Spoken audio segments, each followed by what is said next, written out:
On this video, we're going to go through how to get in the best shape of your life. I'm not joking, before 2024 ends.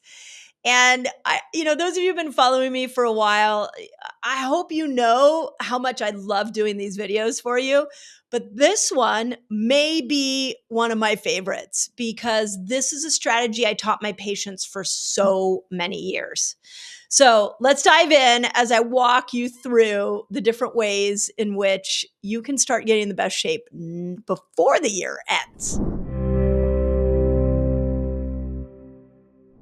So first, we got to think about this through the lens of neuroplasticity. You have to remember first that most people do what we call the wait till later routine, which is I'll deal with that in the new year. And so we have been doing that over and over again throughout the end of the year. So many people in December are like, when the new year starts, I am going to deal with the weight gain then. I'm going to get myself in the best shape then. But the problem with this is that there is real clear evidence that we don't succeed when we do start our New Year's resolution at the new year. In fact, there's like a 2021 study in the Journal of Environmental Research and Public Health found that 67% of New Year's resolutions will fail by February. And another study, a 2002 study in the Journal of Clinical Psychology found that 90% of New Year's resolutions fail within a year. And that's being generous. So this idea that we start the new year with a new goal is really a recipe for failure. So we've got to repattern this and create new neuronal pathways in our brain that tell us we can succeed. So my first step for you, don't wait till the new year to start your New Year's resolution. Start it the week before, start it 3 days before, but whatever you do, don't start it on January 1. That is the worst day to start it. Don't even start it on January 2. Start it in December. Because if you start it in December, you are more likely to succeed because you don't have a pattern of failure. Anything we have a pattern of failure for, our brains subconsciously will say, oh, you're not going to succeed at that. So with weight loss, every time we go on a diet, after a while, we're like, oh my God, I just keep going on another diet and I keep failing. And then your brain has a pattern of dieting leads to failure of weight loss. Just like so many of us have a brain pattern that my New Year's resolutions lead to failure with my fitness levels or my health goals. So let's start it a week before, 2 weeks before. And it's interesting that there was a 2023 study that found that people who had a perfectionist idea of success, either you stick to a resolution or you fail at it, were more likely to abandon their resolutions within 6 months. I'm a huge fan of the concept of failing forward. It is something that I taught my kids. It's something that I have taught my patients for years. I've taught my team. Failure is not a problem. If you fail, you just pick yourself up and you do it again. But when we put all this pressure on ourselves to start the new year the right way and do it the right way, we're actually seeing that perfectionist attitude is what is going to contribute to our failure. So please, the first thing is I'm going to enjoy myself in December and I'll deal with it on January 1 because it's a really common mindset that is going to cause you or set you up for failure. And by the way, there is a study in the New England Journal of Medicine. This is a 2000 study. I want you to listen to this for a second. That the average person adds 80% of their yearly weight gain will be added during the holidays. So every year, if you're gaining weight, 80% of that weight is going to happen at the holidays. And the reason we gain weight at the holidays is because we have this all or nothing idea of enjoy myself and then I'll deal with it on January 1.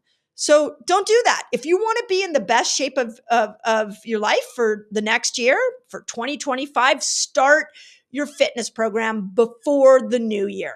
I personally tell myself, I'm going to start the new year in the best shape. I want to be the best version of me I can possibly be on that new year. I don't want to wake up hungover. I don't want to wake up in regret. I want to wake up feeling amazing about myself. And so I always start my New Year's goals before the end of the year. Okay. Second step is you want to make small changes, but you want them to be very specific. They're better off to make small, specific changes than to make big, vague ones. So let me give you an understanding of what that might look like. A small change might be, I'm not going to change what I eat. I'm going to change when I eat. And I'm going to do that by making sure that I push my breakfast back an hour. That may be your only New Year's goal that you start in December, is on December 26th. If you celebrate Christmas, on December 26th, I am going to make one change. And that change is that I'm going to push breakfast back an hour, and I'm going to start to learn how to elongate my fast and do the fasting window, eating window that I've been teaching so many of you. Your chance of succeeding at that is so much greater than I'm going to start fasting. I'm going to go on a 3-day water fast so I can lose weight, and I'll wait until the New Year's to do that. Although we are going to do a group New Year's fast and you all can join us and it's free. We do a big 3-day water fast. Put in the notes if you want to know how to join, just put 3-day water fast and my team will send a link in there. But that is, if that for most of you, for setting you up for long-term health success, I'd rather you start at the end of December by just learning how to compress your eating window, by just pushing your breakfast back an hour. You will succeed at that. And there's really good evidence on this. There's a 2020 study out of the Journal of Applied Psychology, Health, and Well-Being. And something interesting they did, they took 2 groups of people and they wanted to see what was going to allow these people to succeed at their New Year's resolution. And the first group set really large goals and they had no specific process. They just were like, I want to be in the best shape of my life. And some of, like, we do this a lot. I'm going to lose 10 pounds. I'm going to lose 20 pounds. This is the year I'm going to do it. So the first group set these big goals. The second group set very focused, smaller goals. And that would look like, I want to work out 3 times a week. And what this 2020 study found was that people who set smaller, specific goals were more likely to stick to their resolutions because it's easier. And here's what's crazy, and this is where I want you guys to really think this through, is that when you set this small goal and you're like, I'm going to work out 3 times a week, I'm going to start the week before at the last week of December, and now you're 3 weeks in to doing that and you feel great about yourself. And you're like, look at me. I said I was going to do 3 times a week and I'm actually doing that. And then it makes you want to do something else. And so you start to learn how to stack your goals. So you start with one and then you put on another one. And then you succeed at that, and then you put on another one, and you put on another one. It's way better to make stepping stones out of these goals than trying to do a really big overarching goal. And start with something that's really tangible or something that you can do consistently. If you go from 0 exercise to 5 days a week, you're probably not going to be able to do that. But if you start with something like even the gym 1 time a week, give yourself some grace and succeed at it. Give yourself steps to succeed at it. You deserve to feel great about your health journey. It's interesting because there is a 2020 study out of the Frontiers in Psychology that found that it takes, check this out, this is so good. It takes about 3 months of consistent behavior to build a habit. So when we set these small goals, like I'm going to start pushing my breakfast back, or I'm going to go to the gym, what you're doing is you're creating a pattern of success, specifically in this conversation, health success. And you will start to see that you are gaining momentum. Now, something I've said here a lot on these videos, I say it in my books, I say it everywhere I possibly can. You do not need motivation to get well, you need momentum. So let's start with small little steps. Let's gain some momentum. Let's do that for 3 months, and you'll be amazed at how things get easier and easier. Okay, number 3, the third step I want you to do so you can be in rocking shape, best shape of your life in the new year, is I want you to know your why. Now, this is really deep because if you don't know why you want to be in the best shape of your life, you can get distracted. And there's evidence showing this. There was a study, a 2023 study in the Journal of Environmental Research and Public Health. And they found that people with strong intrinsic motivation were several times more likely to stick with exercise-related New Year's resolutions. So in other words, people with a powerful reason behind why they want to lose weight were more likely to stick to their goals. Okay, have you been watching my videos and you're like, I don't know how to put this stuff all together? You might need my fasting lifestyle free course. I'll teach you exactly how to do it. Just click on the link above, it'll take it to you, and it's absolutely free. My gift to you. So let's think about all 3 of these here for a second. I want to put it together in a really cool formula so that you can set yourself up again for 2025 fitness and health success. So we're going to change the pattern. We're going to make sure that we start our New Year's resolutions and our fitness goals. We're going to start them before the end of the year. We're going to make small steps. So we're going to do small little steps, and we're going to commit to these small steps for 90 days. And then we're going to really look at why we want to be in the best shape of our lives. And we're going to dig deep for a reason that this change is going to improve our life. And I want to share with you a story in which I took concepts like this and watched a man lose over 175 pounds. And I've told this story, and depending on if you've seen this on the other videos, it's a really important story because it's a classic example of how you can go from a really intense health crisis to optimal fitness.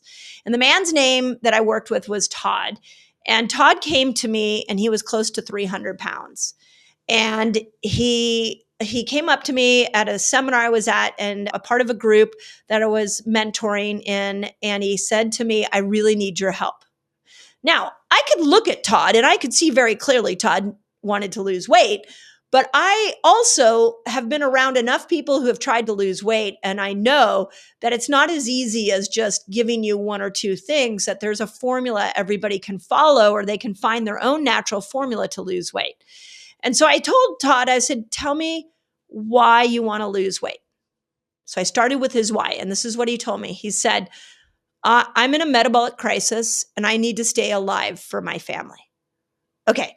I wanted to do everything I possibly could to help Todd succeed because staying alive for your family, I knew if that was his motivation, that he was going to succeed at it. That's a way different motivation than I want to feel good about myself or I want to fit into my skinny jeans. You need something inside of you that is going to pull you through those days that you don't want to stick to your goals. So he said, I want to stay alive for my family. The second thing that I asked him is, tell me why you've struggled to lose weight. And he said, well, I'm food addicted. Okay, because he was food addicted, I didn't start with food. I started with fasting.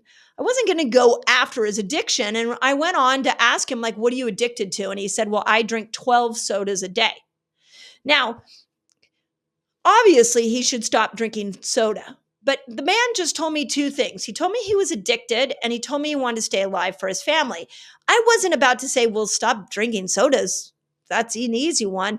I wanted to give him a new pattern. I'm sure he had tried getting off soda, but sugar is highly addictive. So we started by compressing his eating window.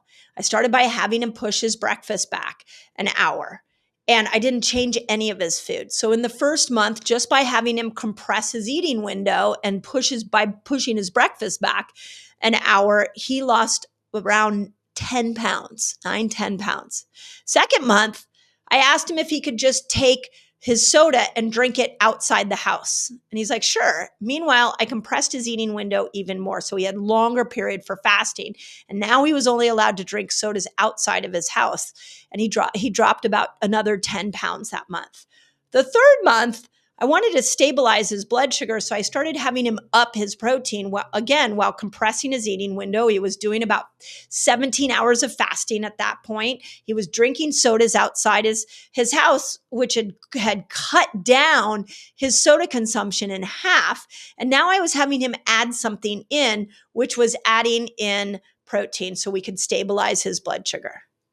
We continued this, adding and changing and doing different things every month. And within a year, he had lost over 100 pounds. Within about a year and a half, he had dropped about 175 pounds, and he was over 300 pounds, and he was in the best shape of his life. So I tell you this to say you can do what Todd did. I just used the principles that I'm teaching you here, the principles that science is proving to us, and I stepped it out, small steps. We went through a different process than his typical process, and that's what happened. So hopefully you're grabbing why I shared that story and what is possible for you. Okay, 3 questions that I want to answer that pertain to weight loss and exercise specifically. So the first question is, how do I know if I'm doing my HIIT workouts hard enough? I see people online sprinting up a steep set of stairs, but for me, just walking up a regular set of stairs gets me winded. So let's talk about HIIT training. HIIT training is basically an oxygen deprivation state. When you push yourself hard enough to exercise to the point where you are depriving your cells of oxygen, you trigger growth hormone. And growth hormone is a hormone you don't get enough of after 30. And growth hormone is going to help you burn fat. But the way you trigger growth hormone through HIIT training is by getting yourself in an oxygen deprivation state. So when you see people who are sprinting up the steps, the question is, do you see them at the top of the steps? Are they bent over, sucking air, trying to catch their breath? If they have put themselves in a state where they are going to burn fat by the release of growth hormone. In your case, you said you're walking up steps. I'm not saying that's bad. It does get you winded, which is great, because now winded means you're moving towards an oxygen deprivated state. But I want you sucking air, like where you're like bent over and you're like, that is how you start to get growth hormone secreted in your body. And that is doing HIIT training. Winded is not HIIT training. Sucking air is HIIT training. And for some of you, walking upstairs will cause you to bend over and have to suck air hard. Like you have to be really out of breath. That is what's going to get you into that oxygen deprivation state. Okay, second question. Do I always have to increase the intensity of my workouts and the weight of my dumbbells, or can I keep them the same? I'm happy with where I am and I just don't want to backslide. So it sounds like this person has hit a fitness level that they're excited about. And if that's the case, then yeah, you can stay there. If you are always exercising at a comfortable pace or a pace that feels right for you, you will get the result of where you are now. So you won't backslide, but you won't improve. So if you've hit a level in which you are happy with, just keep doing that. So your question is, you're happy where you're at. So keep doing it. You'll be fine. And you won't backslide. But if you want to go to that next level of fitness, then you're going to need to push it. So I'll use myself as an example. I've shared with you a lot that this summer I started rucking. Rucking is where you put a weighted vest on and I started climbing hills. And I wanted to do this because I needed something to push my body's intensity without damaging the joints that can happen with the lack of collagen through menopause. When I first put a weighted vest on, which was a 15-pound weighted vest, and I started climbing my hills, I was out of breath and I dropped weight. I felt amazing. And after about 90 days of that, I didn't get that same endorphin rush. I didn't see the same fitness improvement. And so I had to up the amount of weight I did, and I had to walk a little faster. So for me, if I stayed at that weight, I would have stayed at that fitness level, but I wanted to take it to the next level. So I upped the weight and I walked a little faster. Now, if I did nothing, I would have backslid. Or if I had taken the weighted vest off, I might have backslid. But if I stayed the same, I would have gotten the same result. So if this person's happy that way, great. But if you want to improve, you will hit these moments where your body keeps getting stronger, and then you need to step it up if you want it to get a different fitness level. This is the same thing that goes with fasting. So many of you are doing 15-hour fasts and you're really comfortable with that. I applaud you. But what I'm going to encourage you to do is, if you want to get a deeper result, try a longer fast.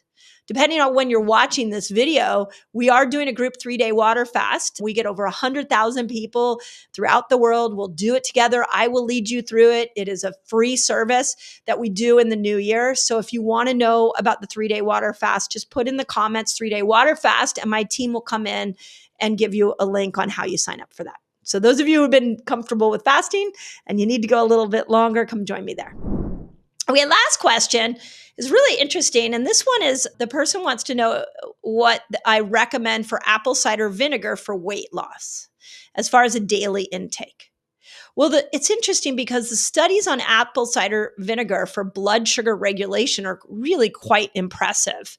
But we don't have a dosage for these apple cider vinegars. Like when I brought you apple cider vinegar videos, there was no dosage that I could tell you that was perfect. So you're going to have to find that for yourself. And what you might end up doing is actually looking at a blood sugar reader and looking at how, because what the whole purpose of apple cider vinegar is to regulate your blood sugar.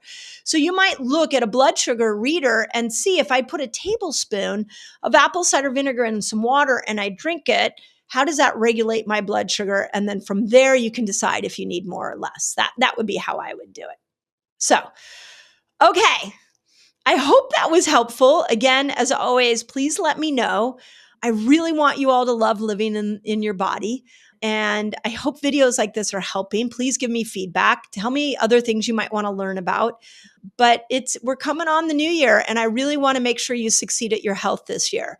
So hopefully you're seeing that in these videos that I'm doing for you, that I'm trying to give you the science and a lot of practicality so that you can make smart decisions for yourself. And as always, know I'm cheering you on, and that your body is a miracle and it does work for you. I know some of you don't feel like that, but it really is an incredible piece of machinery that when you take incredible care of it, you will feel amazing. So as always, I hope that helps.